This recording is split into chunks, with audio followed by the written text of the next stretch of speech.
Good morning, good morning, good morning. Total body submersion here, drown proof. We're going to help proof your lives in and out the water from drowning. Joe is back. Coach Joe is back with his swim team story. And we're going to talk about swim team. And I know you've helped children and adults, even with beginner lessons, but we're going to talk about the swim team part first. And we just want to help the viewers viewing their transition, there's the way they're going to look into swim lessons this summer or even during this time now to prepare for a competitive swim team. So coach, I gotta ask, what got you started or what made you interested as a swim team coach?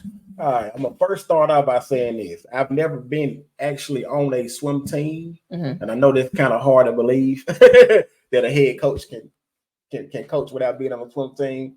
But it all started when I was lifeguarding, and of course, I was teaching swim lessons. And over time, I used to watch the swim team practice day by day. And as I watched them practice, I just pretty much got obsessed with how they were able to be so efficient, going through laps. And I think the average practice for distance is like 2.5 miles. So if you add up all of their laps, they're going 2.5 miles or whatnot. That's about 140 laps, right? Right. That's for the seniors or whatnot. Ooh. Right. So, I just asked a lot of questions. I know the first coach that I watched his name was Matt. He was a swim team. He was the Sun Kiss coach. And I used to ask him a lot of questions on, okay, how are they able to, last that long, with the breathing techniques and stuff. So he pretty much broke that down to me. And later on, they had another coach named David Orr. And David Orr, shout out to David Orr. He coaches at Seattle now. So he's doing big things up there. But I used to ask them a lot of questions about, how do we pretty much, how can I put it in the words? What are the rules and what gets you disqualified and stuff like that? Because I used to watch the swim meets and I used to see the referee, throw their hand up, and I asked the coach, why the referee throw their hand up like that? And they'll explain, what the kid, did or whatnot. I was like, what? You can't do that. But anyway, yeah, no, one of them is breaststroke and butterfly. You have to end with both hands, otherwise, right, they're disqualified. Right, yeah. and it's small details that are disqualify you. Like on your breaststroke, you can't have your toes pointed on your frog kick. You can't do more than one kick on your breaststroke or your butterfly. You can't do like multiple kicks and then pull.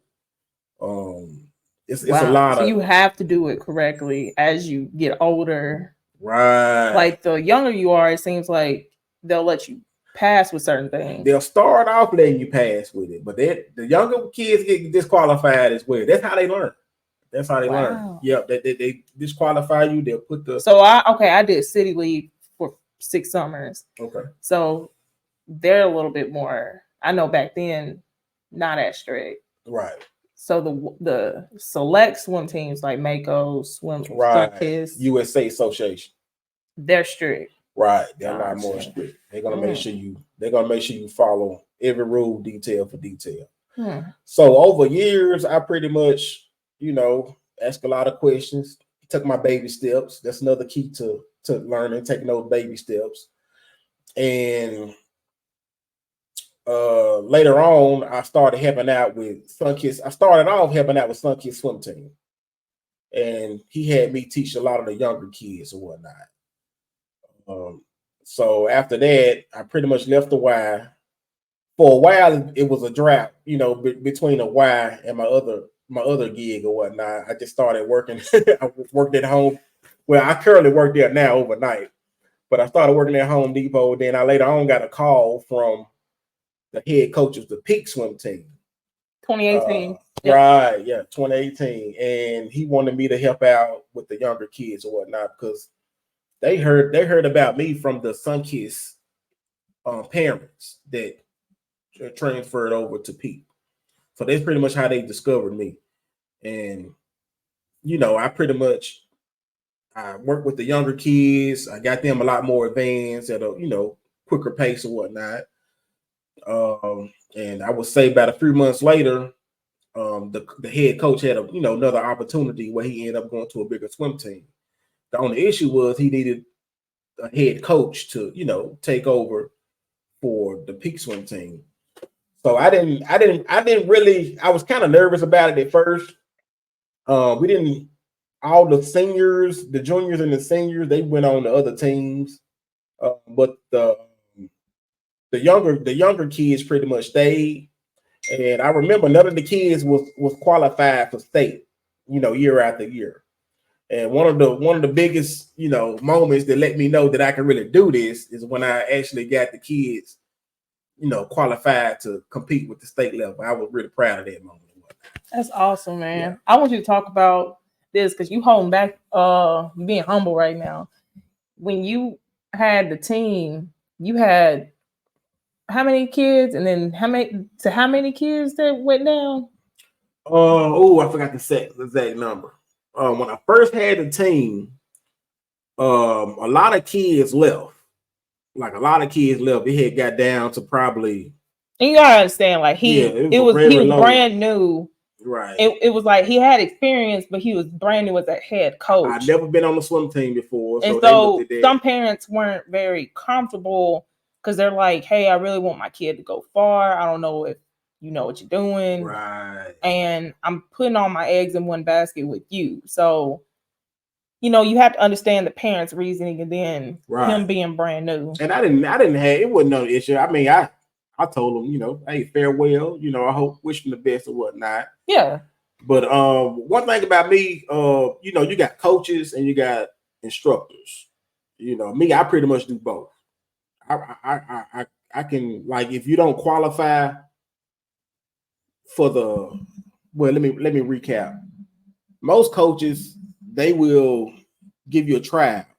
And if you don't really meet the requirements of the tryout, they tell you just can't join the team.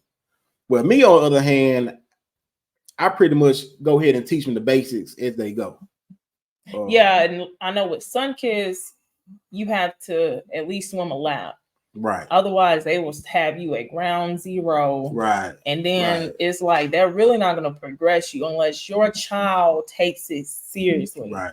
And if your child is not taking it seriously, my child, I mean, they're really, and I'm not putting them, I'm not saying the swim team, but, they didn't really put the time into them. And I had another parent call me that I taught, and they were like, they just let him play. And I have to get on his tail and say, don't play, take this seriously. Like, because the child is actually can swim and can do it very well. Right. But he wanted to play. And just like my son. And it's like, I had to take him out because it was making me mad that they weren't putting their foot on his neck. Right. And I need someone that can put their foot on his neck. Because I'm like, not literally. Yeah. Like I'm like, the way I coach, I can coach from beginning to get you prepared to swim team. Now, I'm not experiencing swim team, but like we and him had talked on a prior personal conversation, everyone has their specialty. You can't be the general doctor, right, and trying to specialize in everything. It's best that you really just focus and hone in on one area. Yeah, you can get them to beginning to swim team, but it's really like, hey, I'd rather you be a little bit mature, like you said, 5 and older. I can get you from 18 months to adults, but I'd much rather focus on kids. I like teaching adults and they're fun to work with, but the adults, if you can probably vouch, it's like you can't tell an adult what to do like you can tell like a child. I got a different approach with the adults. Going back to what I said earlier, baby steps. Yeah. And that's how I try to treat them like that too. And another thing I tell adults is one, you got to be consistent. Two, don't put a deadline on. And then also don't, just because, like, you have to be prepared budget wise, because it's like, hey, this is gonna cost, yes, and swim lessons are not cheap, but understand that if you put your budget aside and not think about the budget and really think about, like you said, the goal, right, you can really make strides. Right. And the ones that don't think about their budget and think about the goal in mind and not work and personal things and all that, they're going to be the ones to thrive. And not have a deadline. Don't have a deadline. That part. You know, it kind of eases me a little bit when I get. I'm a swim in 2 lessons. Right. And then I get some of the adults say, I want to learn how to swim. I'm going to the beach next month. And I want to learn how to swim. I'm like, well, you still going to put that life jacket on. Right. At least you'll be comfortable. Even if you do learn that quick, you still gonna have to put that life jacket on. and I've taught plenty of adults what they learn in 8 lessons. Right. But they even realize I need some more. And and it's like, like this ain't no walk in the park. I'm like, you want to advance. You want to become more advanced, more. You want to pretend like you trying to get on the swim team. I don't pretend. And we're gonna get back on the swim team part, but like, I don't know, but if you've experienced this, but some adults are like, some of these coaches be screaming at you. I don't scream at adults. I'm like, I don't scream at grown folks. I get in my children's faces, right. But I'm like adults, I'll be like, well, you expect adults to have better attention spans anyway. So yeah. You don't have to tell adult, hey, listen, you know. So but while let's say I'm teaching them stroke development, they learning like a freestyle. And I notice, you know, they're going across the pool and they're not really kicking. Of course, I'd be like, hey, kick, you know. Yeah, that, I raise my voice then. You're underwater. Right. But I'm talking about like they said they're just really hard lecture. Oh yeah, they said they've had people that really like get in their face. Yeah. And that's not really called for. And it's like, dude, I'm not gonna do that. I don't want you getting upset. I've never had to do that. Yeah, it's not called for. No, I never even did it. The only time I wanted to do it and I didn't do it, he was like, "Hey, coach, watch me tread." And I'm with his church member, and I'm teaching her how to tread, and he's going under. To grip and push them on the wall, and I was just like, "Don't do that." I only got 2 arms. You got some adult children out there too. So, yeah, you're right. But I had to ask that because I know some adults are like, "Do you yell?" And I was like, "No." I had to teach this one group of guys that was in the military. We had the Army. Well, there was different branches, but we had to teach them how to swim. Yeah, at the Y. Mm-hmm. And it's like teaching a bunch of kids when you when you're dealing with them. So I bet. I've had to teach some people from the military. I would say majority of them learn. Oh yeah, they learn. Then it's like I've had 1 or 2 that just, and no, all the military people learn because they have no choice. Right. It's the firemen that just give up because they try to do that job when they go out to the reservoir and they can save people. Right. And they give it up. And I'll be like, really? Yeah, you can't. Yeah. I'm talking about after like 5, 6 lessons. It's like they can't tread past 3, 4 minutes. I'm like, it takes time. Even I don't know if you know Miss Carla at the scuba diving place, but I heard that name before. But she even said it took her over a month, and she knew how to swim. It took her over a month of going 3 to 4 times a week for her to learn to tread for 10 minutes. And she said she was not where she was physically, you know, like she had to really teach herself. I mean, like not teach, but be guided by the coach to learn how to tread. Right. And so it was just like, man, like, I wish these people understand. She was like, I try to tell them that. Right. And they get upset when I tell them, like, you got to tread for 10 minutes when we're going scuba diving. And I'm just like, yeah. But anyway, going back to the swim team part.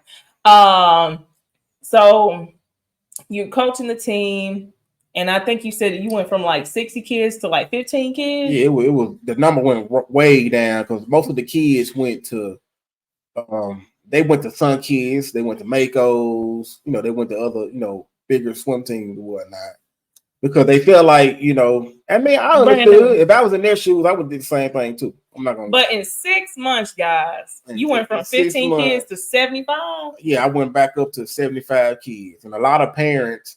I remember one of the parents took her child from my swim team, and the kids that I had from a beginner level, they were beating the kids that left.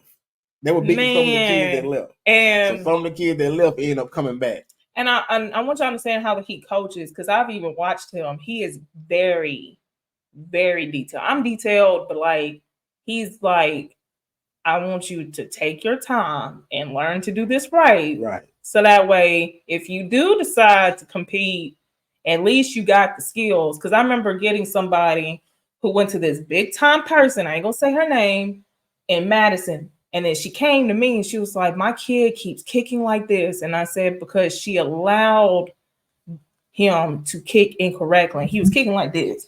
Right. And I was annoyed by it, but I was just like, it's not going to happen in 8 lessons. You're going to have to either be patient and work with him and get his legs to straighten out, right, or allow him to kick like that, which is not good because he can still drown. And right. I was like, either way, like, and I'm talking about a lot of people brag about her. Right. And I'm just like, you have to make sure you're doing it correctly. I make sure that people do it correctly. Because I remember there was another parent that was like, yeah, her coach keeps getting on to her about kicking like this. I'm like, because it's not right. If she goes out and were to swim a long distance in the ocean, the reservoir, and they're like, well, she ain't going to go out there. You never know. Right. You don't know what position. And let's say she was just swimming laps. And she's just like, oh, yeah, I know how to swim. I got it. Just like that guy that you had. And now she's tired because she's using her forelegs and not her whole leg, not kicking all the way from the butt all the way down to her toes. And it's a full body sport. Right. Everything needs to be complement each other, relying on each other, not just this one part of your leg is just moving. When you're doing that motion, you're kicking the water 2 different directions. You're kicking it to your butt. You're kicking it down that way. You're working hard, not smart. Right. Exactly. And so I just want y'all to understand that it takes time from start to finish to get it right, and to also find you somebody that's going to teach you right from the beginning. So that way, if you consider competing, you can get ready for swim team. Now, what are your future goals? Because it didn't end the way you wanted to due to COVID. Right. But like, when the opportunity presents itself again, what are your future goals with coaching the swim team again? Well, how can I put it? I really want to make it. I really want to get in a position where I can do this for a living, and do it, more consistently, and have a good clientele, base build up where I can pretty much make this my living, make this my life, purpose. I kind of feel like it's my purpose to do it. Because even when I stop teaching, even when I go to my regular full-time job at Home Depot, I get a few customers come in that knew me from back, in the Y and at Peak at the Helpplex, and they'll ask me, hey man, are you still teaching? Man, you only teaching in the summertime. You need to be teaching, all the time, And so I get a lot of those, type of people to come through. And that's a good thing, because I can tell, like, and again, watching him teach, watching him coach, he loves what he does. He's very detailed. He wants it done right, and he has a passion for kids really thriving in this. And I know you get a mixture of clients, but would you say that you're passionate for minorities or everybody? Like, oh yeah, everybody. Anybody who want to learn, anybody who trusts me, anybody who's willing to, give me the opportunity. Awesome. Right. But thank you again so much for your story. I mean, he can get you going for swim team, and He has the experience, the know-how. His name is Coach Joe. He's going to be joining me this summer to really get some kids going. I'm excited about that. So guys, Drown Proof. I'm going to help proof your lives in and out the water to prevent you from drowning, so that way you can thrive and swim. So again, thank you guys so much for coming on and joining us. We'll see you guys next time. Peace. Peace.